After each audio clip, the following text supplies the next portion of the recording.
I've got the 911 call that came after that brutal attack at the Little Caesars in Augusta, an attack that went viral and led to a lawsuit against the company. And if you haven't seen it, here's a few seconds of the video.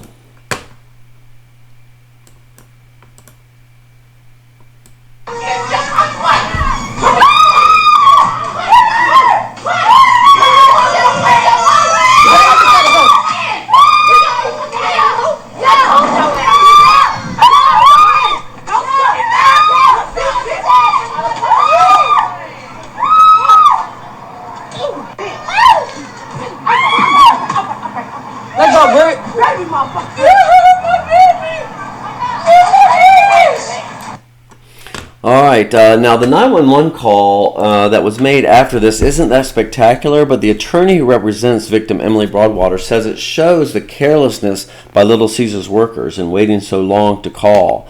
Attorney Joseph Neal Jr. said they waited until after the attack suspect Brittny Kennedy had fled. Let's take a look at what he said on the June 13th episode of Law Talk on WGAC to kind of set this up, and then we'll play the 911 call for you. Barbaric act that a group of people allowed to happen right in their presence, in their own business, allowed people to videotape it, put it on the internet, didn't call the police, didn't stop to intervene, didn't prevent the attack, allowed it to go on. She got dragged across the floor, taken outside, head stomped on the concrete. They still didn't call the police. They still didn't intervene. She then gets in her car and takes off, and they still didn't call the police until she was gone. Little Caesars called the police after the assailant had fled the scene. Now that's Emily Broadwater there sitting next to him during the show. He did not let her say a whole lot during that interview, or else we would play that. But now, as I reported on AugustaCrime.com, the victim's lawsuit seeks compensatory and punitive damages for the, quote, demonic and unprovoked attack, unquote, that occurred May 17th at Little Caesars, which is owned by Quantum Restaurants, LLC. Kennedy, the suspect, is actually named as a second defendant. The suit spells out a damning case against the pizza company for failing to protect Broadwater against Kennedy, who had no business at the restaurant. And the suit actually accuses two employees of Little Caesars of watching the attack and doing nothing during the savage attack as Broadwater is screaming for help. So here's a 911 call where the caller says the attacker is long gone. We'll try to, there's some redactions in there where they beep out some information they don't want us to hear, so we'll try to lower the volume on that when it happens. 911, do you need police, fire, or an ambulance? I need the police. And what's the exact location?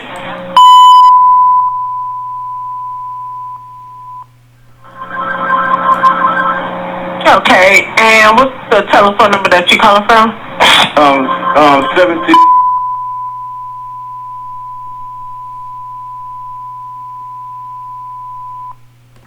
Well, I was here taking care of some stuff, and next thing I know, I turned around, two people decided to start fighting, and the girl, she's bleeding real bad.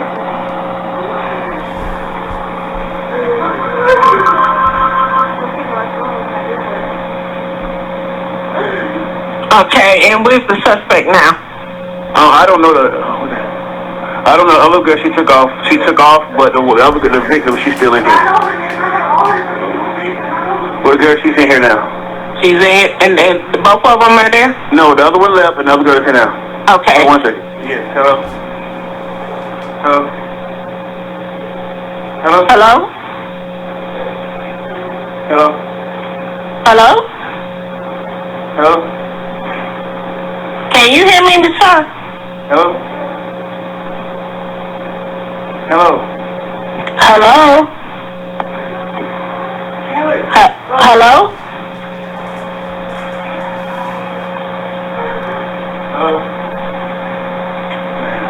Hello? Yes. Yes, okay.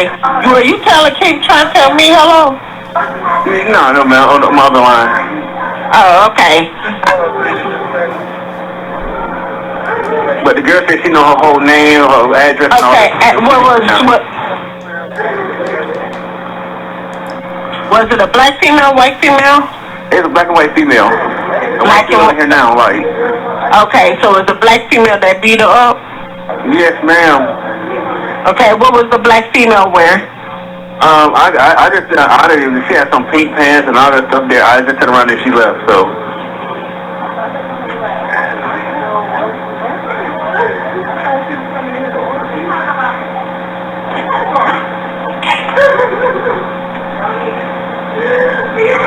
deputies in route, even though,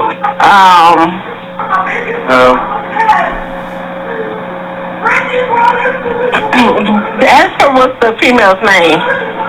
Ma'am? Ask her what the female name was. I don't know these people. I don't know. I understand. Were any weapons involved or mentioned? Ma'am? Were any weapons involved or mentioned? What any Weapons? Were there weapons? Did they have a gun, a knife, clubs, anything? No, ma'am. They just little fight turn on there was in here fighting it. Okay, does the female need the ambulance to come check her out? Probably so. Okay. She's bleeding real bad. Okay.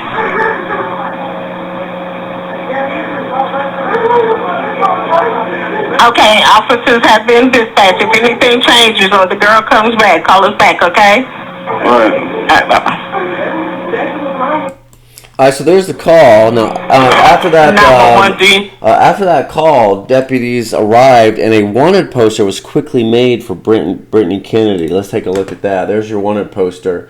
Of course, it would take over a week to get her into custody. She was finally arrested. There's her mugshot. And over a month later, she remains in jail without bond. There's her the booking sheet that we just pulled up again. Again, no bond, criminal damage to property, kidnapping because she technically held her against her will, and aggravated assault. Of course, order to show cause on another matter, and a hold for probation and parole. That's Brittny Kennedy, 25 years old. There. So a few more notes. Here's why that 911 call is important, according to Attorney Joe Neal Jr. Here's how he explained it. I want to show you a few clips on the Law Talk show, just to show you kind of what he says about it, and then we'll talk about it. Or whoever called 911, not when the attack started, not during the middle of the attack, not while she was out on the sidewalk right by the door getting her head stomped into the concrete 3 times, not while the assailant was getting in her car to flee the scene, but after she fled the scene and was gone. That's when they finally called 911. All right, so Joe, we before the show we were talking. They didn't care. That's why I'm suing them. They gotta care. Corporations have to engage in socially responsible behavior. They don't care. And someone gets hurt, they get sued. All right, so that's one segment. He went on to talk even more about this, and let's pull that up here, just to kind of go over that. With video, I mean, you clearly see everyone just standing around watching. At the time, so these employees. That's host Melissa talking. This attack even start where the confrontation started, even with words. They should have called 911. Absolutely. As soon, this is my position, and it's legal. As soon as Miss Kennedy walked into the restaurant and started yelling at my client, they should have known immediately, because they can hear and see. She's not there to buy a piece of pizza. She's there to whoop some you-know-what. And they should have immediately said, you got to go, get out of here, you're a trespasser, escort her out, call the police. They didn't do any of that. They just watched it. How long? So there you go. There remain both criminal and civil cases in this attack, and that went really kind of worldwide. It got worldwide attention.